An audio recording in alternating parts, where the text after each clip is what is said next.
Hey everyone, this is your YouTube study partner Kiara and today I am back with another revision session of SST। तो ये civics का आखिरी chapter है हमारे syllabus के लिए। सिविक्स से केवल 4 चैप्टर आ रहे हैं। So this is the last chapter that is outcomes of democracy and here I present you a short explanation और एक तरह से एक क्विक रिविजन है जिसका मोस्ट बेनिफिट आपको तब होगा जब आप इसे किसी टेस्ट से पहले या बिल्कुल एग्जाम से पहले देख के जाओ। सीरियसली माइंड में सब फ्रेश रहेगा बिकॉज एक बहुत क्विक रिविजन है और इजी एक्सप्लेनेशन है, सब याद रहेगा बिल्कुल आपको। And to be honest I found कि अब रिसेंटली मेरे टेस्ट चल रहे थे सिविक्स के, तो मैं जैसे अपनी वीडियो को वॉच करती थी तो आई थिंक कि मेरे को और अच्छे से याद होता था। I did nothing, just studied from my notes that I present you here. तो आप इन नोट्स को, मैं आपको एक एडवाइस दे रही हूँ, being your friend, being your classmate, आप इस वीडियो को देखते देखते side by side in notes को कॉपी कर लो। कॉपी नहीं कर रहे तो कोई बात नहीं, आप अपने वर्ड्स में लिखते जाओ जो जो मैं कह रही हूँ and it would be really really beneficial for you. So yeah let's not waste any more time and get started with the explanation. All right, so the outcomes of democracy.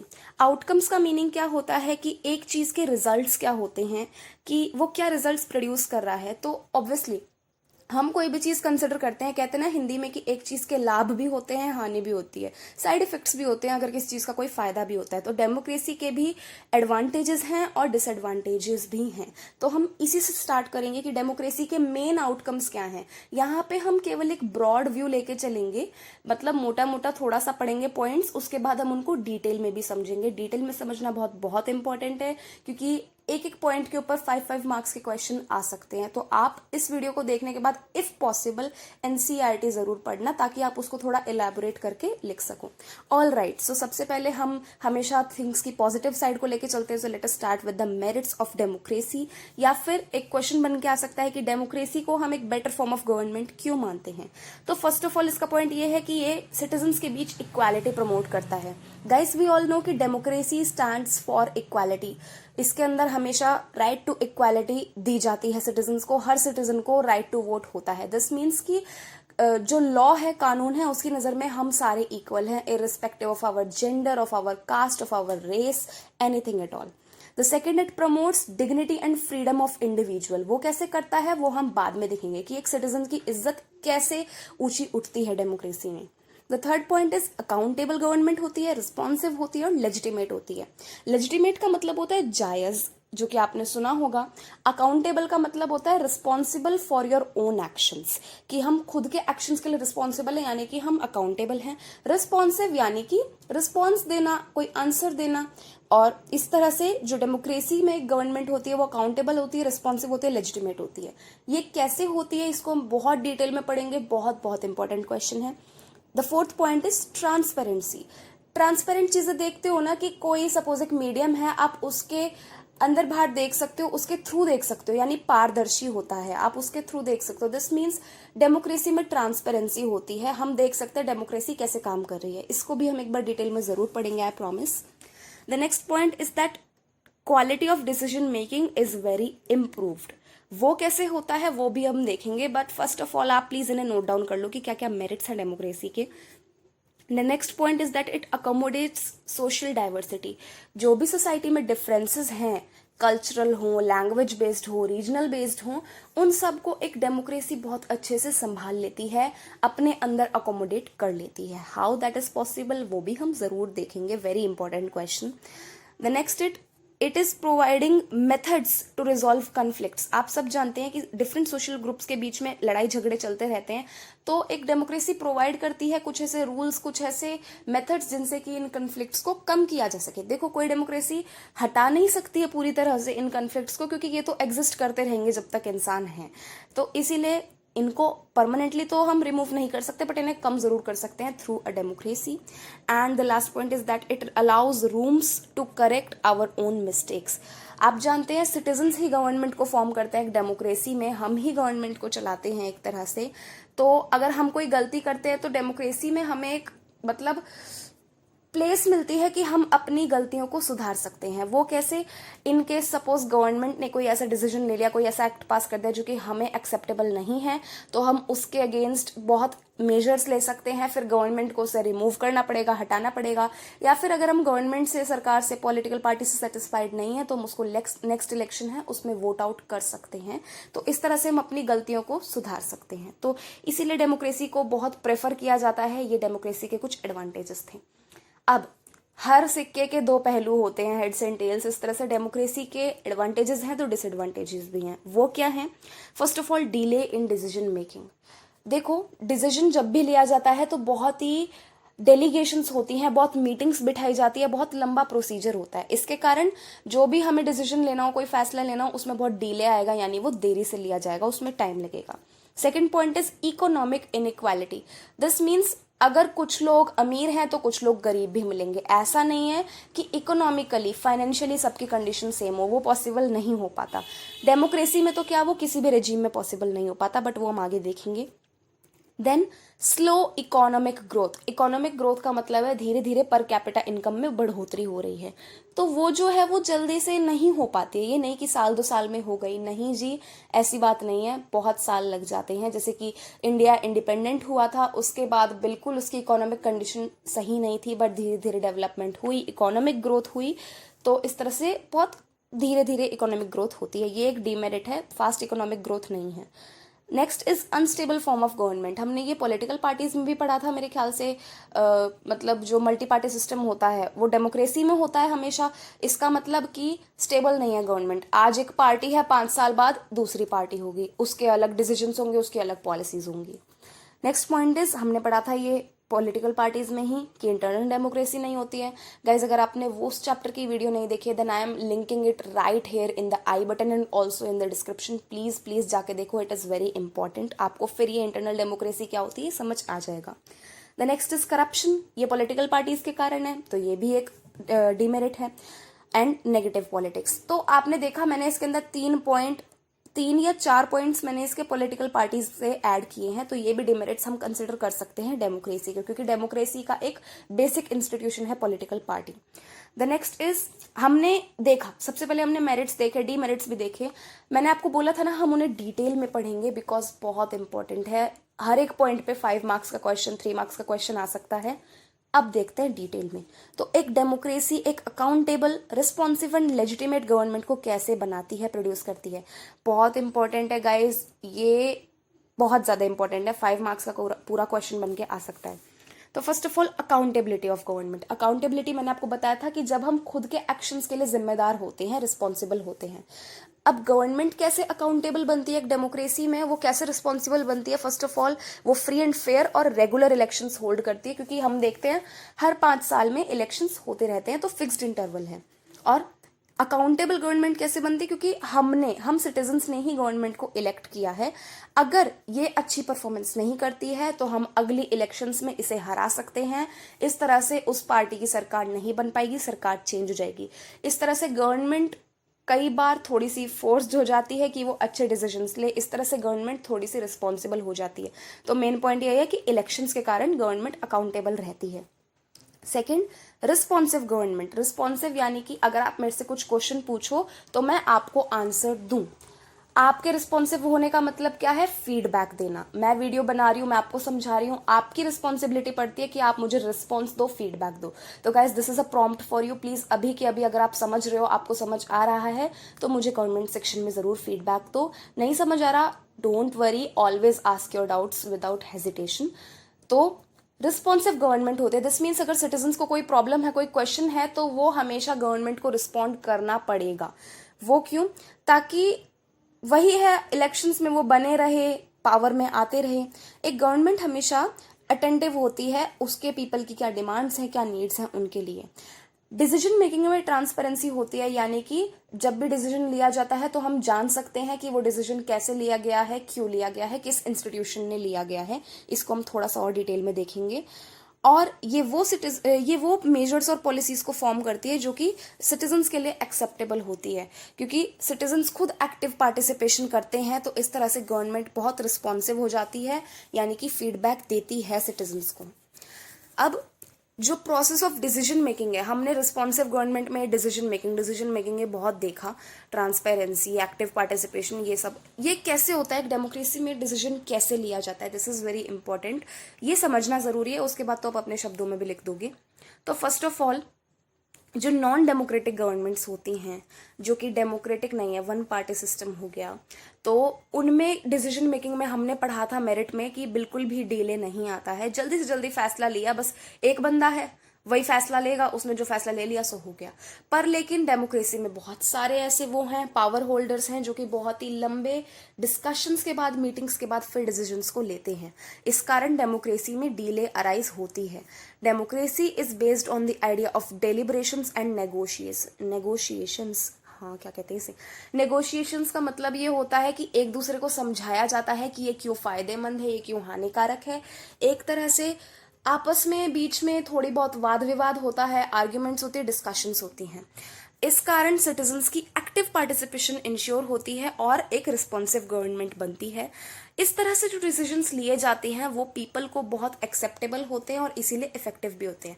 सादी सी बात है, डेमोक्रेसी में citizens ही एक government को form कर रहे हैं। इस तरह से जो सिटीजन्स की मर्जी है उनके अकॉर्डिंग डिसीजंस लिए जाते हैं और लंबे डिस्कशंस हो रहे हैं, हर एक पहलू को नोटिस किया जा रहा है, क्या फायदा है, क्या वो है, क्योंकि अपोजिशन भी टोटल अपोज करती है डिसीजंस को। तो इस तरह से पूरे मेरिट्स और डीमेरिट्स हर डिसीजन के देखे जाते हैं। इसीलिए मोस्टली ऐसा ही डिसीजन लागू होता है जो कि मेजॉरिटी को या फिर ज्यादा से ज्यादा लोगों को एक्सेप्टेबल हो। लेकिन जो नॉन डेमोक्रेसीज होती हैं वहां पे विदाउट कंसल्टिंग द सिटीजन्स, मतलब सिटीजन से पूछा भी नहीं जाता, बस इंसान अपनी मर्जी से कुछ भी डिसीजन ले लेता है और इसीलिए डिसीजंस लेस एक्सेप्टेबल होते हैं। नाउ ट्रांसपेरेंसी क्या होती है कि सिटीजन्स ये पता लगा सकते हैं कि जितने भी हमारे गवर्नमेंट इंस्टीट्यूशंस हैं, स्कूल्स हो गए, कॉलेजेस हो गए, ऑफिस हो गए, जो गवर्नमेंट ऑफिस हैं, यूपीएससी फॉर एग्जाम्पल, एंड जो भी मतलब काम हो रहा है हमारा गवर्नमेंट के थ्रू, गवर्नमेंट बॉडीज के थ्रू, वो कैसे हो रहा है, गवर्नमेंट की इंस्टीट्यूशंस कैसे काम कर रहे हैं और एक डिसीजन कैसे लिया गया है, उसका क्या प्रोसीजर था, किसने क्या स्टेटमेंट दी। और इसके अंडर आता है राइट टू इंफॉर्मेशन एक्ट, जो कि 2005 में पास हुआ था। ये ट्रांसपेरेंसी को इंश्योर करता है। अब हमारे पास एक राइट है कि हम पता लगा सकते हैं कि ये डिसीजन कैसे लिया गया। ओके, तो अकाउंटेबल कर लिया, रिस्पॉन्सिव कर लिया। अब आते हैं लेजिटिमेट गवर्नमेंट पे। लेजिटिमेट का मतलब होता है जायज, जो कि बिल्कुल हमारी अपनी है, किसी और की नहीं है। तो दिस मीन्स कि जो डेमोक्रेटिक गवर्नमेंट है वो लोगों की अपनी गवर्नमेंट है और ये हमारे खुद के इलेक्टेड रिप्रेजेंटेटिव्स से बनी है। ये नहीं है कि रिप्रेजेंटेटिव्स खुद ही उठ के आ गए हैं, नहीं, हमने उन्हें इलेक्ट किया है तब वो पावर में आए हैं। इस तरह से कोई भी डेमोक्रेटिक गवर्नमेंट होती है वो क्यों लेजिटिमेट है, क्योंकि वो प्रॉपर इलेक्शंस के थ्रू पावर में आई है, वो लोगों ने इलेक्ट की है। ऐसा नहीं है कि वो खुद ब खुद उठ के पावर में आ गई हो, क्योंकि फिर वो जायज नहीं होती। पर एक गवर्नमेंट डेमोक्रेसी में हमेशा लेजिटिमेट होती है, जायज होती है। ऑल राइट, तो ये तो हमारा हो गया, काफी बढ़िया क्वेश्चन था। अब आता है एक और बहुत अच्छा क्वेश्चन जो कि मेरे प्री बोर्ड एग्जाम में भी आया था। जो फर्स्ट प्री बोर्ड हुआ था, अब मैं सेकंड प्री बोर्ड दूंगी अपना, 20 से हैं, एंड प्रीवियस ईयर्स में ये क्वेश्चन बहुत पूछा जाता है, इसको जरूर करके जाना। हेडिंग ये है बुक में, economic growth and development, but इसका क्वेश्चन क्या बन के आ सकता है कि एक डेमोक्रेसी फेल हो गई है पॉवर्टी यानी गरीबी और इकोनॉमिक इनइक्वालिटीज को मिटाने में या कम करने में। इसके लिए हमें अपने आंसर में आर्ग्यूमेंट्स देने हैं इन फेवर, हमें बताना है कि हाँ ये बिल्कुल सही बात है, ये क्यों है, हमें स्टेटमेंट्स देने हैं। तो all right, let us read the points. तो first of all, democratic government में हमेशा पॉवर्टी और इकोनॉमिक इनइक्वालिटी अभी भी मिलेगी। ऐसा क्यों होता है? जो बहुत ही थोड़ा अमाउंट है, बहुत ही थोड़ा नंबर है कुछ ऐसे लोगों का जो कि बहुत रिच है, अल्ट्रा रिच है, और उनके पास बहुत ज्यादा पैसा है। यही नहीं, उनका जो टोटल इनकम है वो साल बाय साल, ईयर बाय ईयर बढ़ते ही जा रही है। ऐसा नहीं है कि वो कांस्टेंट रहे, स्टेबल रहे या कम हो जाए, इनकम बढ़ते ही जा रही है। इस तरह से वो थोड़े हैं नंबर में पर उनकी इनकम ज्यादा है, इस तरह से कंट्री में उनका शेयर ज्यादा है। लेकिन बहुत सारे ऐसे लोग हैं जो गरीब हैं। देखो, अमीर तो बहुत कम मिलेंगे, ऑब्वियस बात है, पर लेकिन गरीब बहुत ज्यादा हैं, बहुत ही ज्यादा, और उनकी इनकम बढ़ने की जगह डिक्लाइन हो रही है, कम हो रही है। ये देखो, जिसकी इनकम घटने चाहिए उसकी बढ़ रही है और जिसकी बढ़ने चाहिए उसकी घट रही है। इस तरह से इकोनॉमिक इनइक्वालिटी कितनी ज्यादा है। पुअर पीपल को कई बार मतलब जो अपनी बेसिक रिक्वायरमेंट्स हैं वो भी पूरी नहीं हो पाती है उनकी। हम जानते हैं ना क्या बेसिक रिक्वायरमेंट्स हैं, सच्ची बताऊं तो मूवीज में देखा होगा, रोटी कपड़ा और मकान, वही चीज है, फूड क्लोथिंग और शेल्टर, ये भी वो पूरी नहीं कर पाते हैं। स्लम एरियाज में देखे हैं ना अपने लोग, इस तरह से जो बॉटम ऑफ सोसाइटी के लोग हैं वो और भी पुअर होते जा रहे हैं और अमीर होते जा रहे हैं। इसके कारण जो डेमोक्रेसी एक्चुअल में वर्क कर रही है उसमें हमने देखा कि इकोनॉमिक इनइक्वालिटी और पॉवर्टी को रिड्यूस करने में वो सक्सेसफुल नहीं रही, और वो गरीबी के बारे में बात भी नहीं करना चाहती। It is not keen to address the issue of poverty, पर फिर भी हम डेमोक्रेसीज को बेटर कंसिडर करते हैं। वाई? क्योंकि पॉवर्टी और economic inequality non democratic countries में भी एक्सिस्ट करती है। फॉर एग्जाम्पल पाकिस्तान, बांग्लादेश, अफगानिस्तान, ये एग्जैक्टली डेमोक्रेटिक नहीं है, नॉन डेमोक्रेटिक कंट्रीज में आती है, और हम देख सकते हैं इनको गरीब देश बोला जाता है। और नेपाल था, नेपाल में कुछ सालों पहले तक मोनार्की थी, तभी भी उसको गरीब देश बोला जाता है, आज तक बोला जाता है। इसीलिए जो नॉन डेमोक्रेसीज है उनमें भी गरीबी है, डेमोक्रेसीज को इसीलिए हम लो कंसिडर नहीं कर सकते, इसलिए फिर भी डेमोक्रेसी को बेटर कंसिडर किया जाता है। Also another point to be noted, या आपको लिखवाया नहीं होगा बट मैंने ये बुक से देखा था and it is very important, इसको आप ऐड कर देना, बहुत सही रहेगा ये। इकोनॉमिक डेवलपमेंट एक कंट्री की केवल डेमोक्रेसी पे ही डिपेंड नहीं करती है, और भी कई फैक्टर्स है। फॉर एग्जांपल उसकी पॉपुलेशन कितनी है, जियोग्राफिकली वो कहाँ लोकेटेड है, जहाँ जियोग्राफिकली लोकेटेड होगा उस पे रिसोर्सेज भी डिपेंडेंट होंगे। ग्लोबल सिचुएशन क्या चल रही है, जैसे इस समय पैंडेमिक की सिचुएशन है, कोविड-19 पैंडेमिक है, तो पूरी ऑल ओवर द वर्ल्ड जो सिचुएशन है वो ठप पड़ी है बिल्कुल। इस तरह से हमारी डेवलपमेंट कैसे बढ़ेगी फिर, अगर ग्लोबली ठप पड़ी है डेवलपमेंट। इसी कारण अदर कंट्रीज से कितना कॉपरेशन मिलता है उस पर भी डिपेंडेंट है, और गवर्नमेंट ने क्या क्या पॉलिसीज अडॉप्ट करी हैं इकोनॉमिक डेवलपमेंट के लिए, वो उन सब पे डिपेंडेंट है एक कंट्री की इकोनॉमिक ग्रोथ। ऑल राइट, ये क्वेश्चन भी पूरा हो गया गाइस, जरूर पढ़ के जाना इसे एनसीईआरटी से एक बार। वैसे मैंने यहाँ पे आपको समझा दिया तो आई थिंक ईजी था वैसे ये। ऑल राइट, सो डेमोक्रेसी का एक और हमने मेरिट पढ़ा था कि ये डिविजन्स और सोशल डाइवर्सिटीज को अपने अंदर कंटेन करके रखती है, अकोमोडेट करके रखती है। ऑल राइट, ये कैसे होता है, क्योंकि मोस्टली डेमोक्रेसीज एक ऐसा प्रोसीजर डेवलप कर लेती हैं, एक कोई ऐसा रूल बना लेती हैं, कोई ऐसा मेथड अडॉप्ट कर लेती हैं जिससे कि जितनी भी एथनिक ग्रुप्स हैं डिफरेंट डिफरेंट, उनके बीच की जो टेंशन है, जो कन्फ्लिक्ट्स हैं, लड़ाइयाँ हों, वो कम हो सके। मैंने आपको बताया था टोटली नहीं रिमूव कर सकते पर कम जरूर हो सकती है। वो कैसे, हमने देखा था बेल्जियम और श्रीलंका, पावर शेयरिंग में देखा था ना आपने, दोनों की दोनों डेमोक्रेटिक कंट्रीज हैं, पर लेकिन पावर शेयरिंग किस में बढ़िया थी, बेल्जियम में थी। क्यों? क्योंकि उन्होंने पॉलिसी ऑफ अकोमोडेशन को फॉलो किया था, उन्होंने एक ऐसा प्रोसीजर डेवलप किया था जो कि हमने देखा था पॉलिसी ऑफ अकोमोडेशन में, जिससे कि जितने भी डच और फ्रेंच हैं उनके बीच कन्फ्लिक्ट्स को रिड्यूस कर सके। पर लेकिन नॉन डेमोक्रेटिक कंट्रीज में ऐसा नहीं होता, ऐसा कुछ भी मेजर अडॉप्ट नहीं किया जाता। तो फर्स्ट ऑफ ऑल तो पॉइंट ये आएगा कि हम जानते हैं हमें इक्वल पॉलिटिकल राइट्स मिली हुई है, right to vote, right to equality. इसके कारण जितने भी सिटीजन्स हैं वो कानून की नजर में इक्वल हैं और इस तरह से मॉरल वैल्यू बढ़ती है। दूसरा, जो डेमोक्रेसीज है वो हमेशा सोशल डिफरेंसेस हैं उनको रिस्पेक्ट करती है, ठीक है, हमेशा से रिस्पेक्ट करती आई है, और हमेशा उसने कोशिश किया है कि ऐसे मैकेनिज्म को हम विकसित करें, इवॉल्व करें, जिससे कि इन डिफरेंसेस को हम और कम कर सकें, ये डिफरेंसेस और कम हो सके, इक्वालिटी बढ़ती जाए। रिस्पेक्ट तो करती है नो डाउट, बट लेकिन कोशिश करती रहती है कि ये डिफरेंसेस कम हो सके। तो कुछ पॉइंट्स ऐसे नेसेसरी हैं जो कि आपको कंसिडर करने पड़ेंगे। Democracy is not simply rule by majority opinion. इसका मतलब देखो, मेजॉरिटी का मतलब ये नहीं है कि किसी भी कंट्री में जो भी ओपिनियन मेजॉरिटी में है बस उसको हम कंसिडर करेंगे, हमें माइनॉरिटी को भी जरूर कंसिडर करना चाहिए, तभी हारमनी हो पाएगी। श्रीलंका का एग्जांपल याद है ना, नहीं याद तो पावर शेयरिंग जाके देखो, लिंक अभी के अभी आई बटन में आपको मिल जाएगा और डिस्क्रिप्शन में भी मैं ड्रॉप कर रही हूँ, जरूर देखना, ठीक है। The next point is that rule by majority does not become the rule by majority community. Oh, बहुत बढ़िया पॉइंट है ये। देखो, जब भी मेजॉरिटी बनती है तो हमें ये कंसिडर करना पड़ेगा एक पूरी कम्युनिटी आगे नहीं आ रही है, हम डिफरेंट लोग आगे आ रहे हैं। ये थर्ड पॉइंट आप देख रहे हो ना, डिफरेंट पीपल और ग्रुप्स में and up coming together and forming a majority. यानी कि ये नहीं है कि सपोज हम हरियाणा के हैं, मैं हरियाणा की हूं, तो ये नहीं है कि सारे के सारे हरियाणवी आके मेजॉरिटी बना लेंगे और डेमोक्रेसी फिर हरियाणवी ही रूल करेंगे, जी नहीं। Different states, different genders, different castes, different ethnicity, इनके लोग आके अपने ओपिनियन के थ्रू, इनका क्या ओपिनियन है, इनकी क्या आइडियोलॉजी है, उसके थ्रू मेजॉरिटी बनती है। ऐसा नहीं है कि कम्युनिटी, ऑब्वियसली एक नॉर्मल कम्युनिटी है, उसकी अपनी एक थिंकिंग है, इसका मतलब ये नहीं है कि वो कम्युनिटी मेजोरिटी बना लेगी और रूल कर लेगी। तो ये पॉइंट्स आप जरूर पढ़ के जाना, रिटन प्रैक्टिस करना, मैं कह रही हूँ ना, साथ साथ नोट कर लो, बहुत हेल्पफुल रहेगा। ऑल राइट, तो इस तरह से डेमोक्रेसी हमारे सोशल डिविजन्स को भी अकोमोडेट करने में सक्सेसफुल है। Now a very good question, but इतना भी इंपॉर्टेंट नहीं है प्रीवियस ईयर्स की नज़र में, फिर भी हम इसे ज़रूर डिस्कस करेंगे क्योंकि ये रीफ्रेम होके आ सकता है। तो डिग्निटी और फ्रीडम यानी कि एक सिटीजन की जो आज़ादी है और इज्जत है सोसाइटी में, उसको एक डेमोक्रेसी कैसे ऊंचा करती है, किस कारण डेमोक्रेसी को सुपीरियर कंसिडर किया जाता है then any other form of government.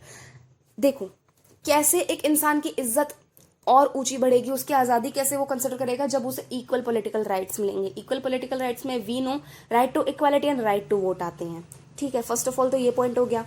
Second point, accountability of government. जो गवर्नमेंट है वो रिस्पॉन्सिबल है बाय इलेक्शंस। इस तरह से अगर वो ठीक से परफॉर्म नहीं करती है तो हम उसे हटा सकते हैं अगले इलेक्शंस में। इस तरह से सिटीजन्स को पता चलता है कि हाँ, उनके हाथ में पावर है गवर्नमेंट को चूज करने की, उनकी और थोड़ी सी आज़ादी और थोड़ी सी इज्जत सोसाइटी में बढ़ जाती है। The next is reservation of seats in the parliament. Guys, हम सभी जानते हैं कि हम सबके कास्ट डिफरेंट है। मैं जनरल कैटेगरी से हूँ, ज़रूरी नहीं है कि आप भी हो। आप SC से, ST से, OBC से हो सकते हो। तो SC, ST, OBC इनको थोड़ा और अपलिफ्ट करने के लिए, क्योंकि ये आई थिंक वैसे अब तो माइनॉरिटी में नहीं है, बिल्कुल नहीं है, बट स्टिल मतलब इनको अपलिफ्ट करने के लिए क्या किया गया था, पार्लियामेंट में इनके लिए सीट्स रिजर्व्ड हैं। The next is dignity and freedom to women. हमने पढ़ा था क्या नाम है कि जो पावर शेयरिंग में पढ़ा था आई थिंक, हाँ, जो विमेन हैं उनको लोकल बॉडीज में 1/3 सीट्स रिजर्व्ड हैं उनके लिए। इस तरह से वुमेन की भी डिग्निटी इंक्रीज होती है, क्योंकि हिस्टोरिकली वुमेन को राइट टू वोट भी नहीं था, केवल इंडिया में ही नहीं और भी कंट्रीज में, इनफैक्ट US में भी नहीं था, अमेरिका में भी नहीं था। तो इस तरह से वुमेन की भी डिग्निटी इंक्रीज होती है। The next is abolition of caste based inequalities. Casteism को बहुत अच्छे से डेमोक्रेसी ने रिड्यूस कर दिया है, क्योंकि अब आपने देखा राइट टू इक्वालिटी है, ऊपर से इनके लिए रिजर्वेशन भी है, तो इनकी इनइक्वालिटी बहुत हद तक कम हो गई है।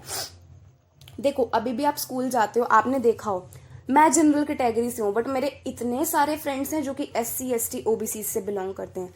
दिस डजेंट मीन कि हाँ मैं उनके साथ लंच शेयर नहीं करूंगी, उनके साथ अपना पानी शेयर नहीं करूंगी, या उनके साथ नहीं बैठूंगी, या उनसे दूर दूर रहूंगी, बात नहीं करूंगी। No, not at all. This is because हमारी कंट्री ने बिल्कुल अबॉलिश कर दिया है कास्टिज्म को, और इसलिए हम सभी अब जो खासकर आने वाली पीढ़ी है वो बिल्कुल इक्वालिटी प्रमोट करती है। लुक, मैंने अपनी फैमिली में देखा है, we are like orthodox Hindu Brahmins, मेरे को कंसिडर मत करना उनमें बिल्कुल भी, प्लीज प्लीज। बट लेकिन मेरी फैमिली में मैंने ये देखा है कि मुस्लिम्स के अगेंस्ट एंड जो लोअर कास्ट्स हैं उनके अगेंस्ट बहुत ही रिसेंटमेंट है, बहुत ही गुस्सा है। लुक, होना भी है क्योंकि रिजर्वेशन के कारण जनरल कैटेगरी को इक्वल राइट्स नहीं मिल पा रहे हैं, बट स्टिल अब मेरी जो आने वाली पीढ़ी है, मैं हूं और मेरे कुछ और शर्मा कास्ट से फ्रेंड्स हैं, वो बिल्कुल भी इस बात को कंसिडर नहीं करते। हमारे लिए मुस्लिम्स भी अच्छे हैं, हमारे लिए SC, ST, OBC भी अच्छे हैं। तो जिस तरह से डेमोक्रेसी में कास्ट इनइक्वालिटीज धीरे धीरे अबॉलिश होती जा रही है, एंड देखना अगले डिकेड तक बिल्कुल ही हो जाएंगी, I think so. All right, another good question जो कि प्रीवियस ईयर क्वेश्चंस में आ सकता है, मैंने ये आई थिंक बुक से भी देखा था एंड किसी क्वेश्चन बैंक में भी देखा था। डेमोक्रेसी का एग्जामिनेशन कभी भी खत्म नहीं होता है, डेमोक्रेसी का हमेशा एक टेस्ट लेते रहते हैं। ऐसा क्यों कहा गया है? ये एक डेमोक्रेसी का बहुत ही डिस्टिंक्ट फीचर है, यानी एक बहुत ही अलग चीज है डेमोक्रेसी की, जो कि नॉन डेमोक्रेटिक कंट्रीज में नहीं मिलती। जैसे ही डेमोक्रेसी का एक टेस्ट पूरा होता है, यानी डेमोक्रेसी एक चैलेंजेस से ओवरकम करती है, उसके लिए और चैलेंजेस आके खड़े हो जाते हैं। Why is it so?